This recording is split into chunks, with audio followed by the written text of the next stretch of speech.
Bonjour à tous, c'est Zimbabwe. On se retrouve aujourd'hui pour une nouvelle vidéo de l'amour pour les événements du 2 mars.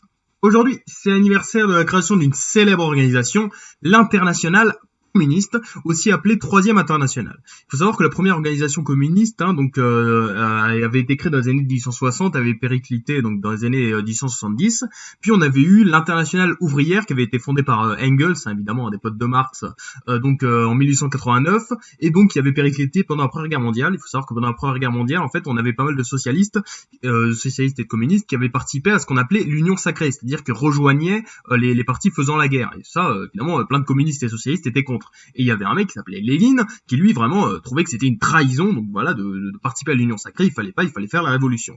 Et bon, au début, Lénine, on l'écoutait pas trop. Le problème, c'est que Lénine, quelques mois plus tard, il a réussi à faire une révolution. Donc là, c'était quand même plutôt incroyable, c'est-à-dire que pour la première fois, on avait des communistes qui arrivaient au pouvoir dans un pays. Bon, surprise, c'était la Russie, mais c'était quand même plutôt énorme, quoi.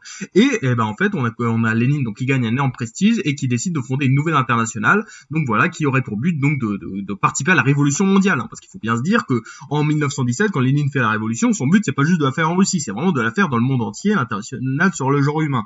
Voilà. Après, il faut savoir que donc cette internationale, elle a pas réussi à avoir du succès parce que dans les années 20, il y a pas mal de révoltes qui ont été faites dans toute l'Europe. C'est aussi pour ça que tout le monde détestait les communistes à l'époque, c'est parce qu'il y avait plein de révoltes communistes qui voulaient se faire. Les communistes, ils étaient chauds dans les années 20. Le problème, c'est que elles ont toutes raté, donc coup dur pour eux. Puis ensuite, l'internationale est devenue communiste, mais bon. En tout cas, c'est la création d'une célèbre organisation qui a influencé pas mal de pays d'Europe dans les années 20 et les années 30. À retenir. Aujourd'hui, c'est aussi l'anniversaire de la mort d'un homme, l'anniversaire de la mort du tsar Nicolas Ier, donc qui était empereur de Russie de 1825 à 1855. On n'a jamais vraiment parlé de Nicolas Ier, donc il faut savoir qu'il a succédé à Alexandre Ier, celui qui avait vaincu Napoléon, et en fait Nicolas a grandi un peu dans un climat de haine contre Napoléon, et du coup il s'est mis à détester un petit peu toutes les réformes, la révolution, tout ça, et en fait il était considéré comme voilà un grand autocrate extrêmement conservateur, et il faut savoir que en fait pendant des dizaines d'années il a essayé de mener son pays qui avait un grand prestige grâce aux guerres napoléoniennes, la Russie. Il a voulu faire en sorte que la Russie rayonne un peu sur le monde. Le problème, c'est qu'en fait il a lancé la guerre de Crimée, et vous le savez, la guerre de Crimée ça a été un coup dur pour les Russes, et en fait Nicolas Ier donc meurt en pleine guerre, alors que la guerre se passe du tout bien pour lui, et au moment où en fait son pays, la Russie, qui avait gagné un immense prestige, et en fait devient le méchant de l'histoire, devient le méchant pays européen qu'il faut mater.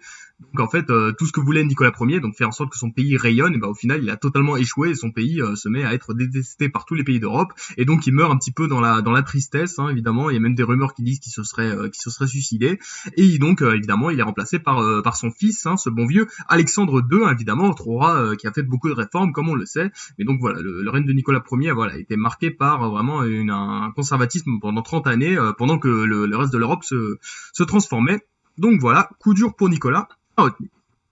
Et aujourd'hui, c'est aussi l'anniversaire de la création de la proclamation d'un célèbre régime en Libye, la Jamaïria arabe libyenne. Alors il faut savoir que Mouammar Kadhafi, évidemment, avait pris le pouvoir en 1969, on a déjà parlé plein de fois, mais il faut attendre 1977 pour que donc la République arabe libyenne donc devienne ce qu'on a appelé la Jamaïria arabe libyenne. Alors en fait, Jamaïria, c'est un mot qui veut dire démocratie populaire, donc un truc comme ça. Il faut savoir que Kadhafi donc a été arrivé au pouvoir donc tout début des années 70. À la base, il voulait faire une union arabe avec l'Égypte de Nasser ou la Syrie d'Assad. Le problème, c'est que ça a totalement échoué, et du coup, en fait, Kadhafi, comme il savait plus trop quoi faire, il a décidé de fonder ce nouveau régime avec un drapeau tout vert. Il faut le savoir. Et en fait, ce régime devait appliquer donc ce qu'on appelle le livre vert de Kadhafi. Vous connaissez sûrement le livre rouge de Mao. Et en fait, ça, le livre vert, c'est un ouvrage qui a été créé par Kadhafi en 75. Vous pouvez le lire. Il est plutôt il présente des trucs. Il dit que la démocratie c'est de la merde, que le capitalisme et le communisme,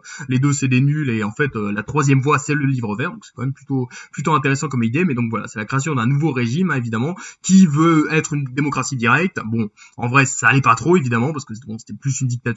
Mais en tout cas, donc voilà, c'est la création d'un nouveau régime avec un drapeau tout vert, c'est quand même plutôt intéressant à retenir. Donc voilà les trois événements du jour.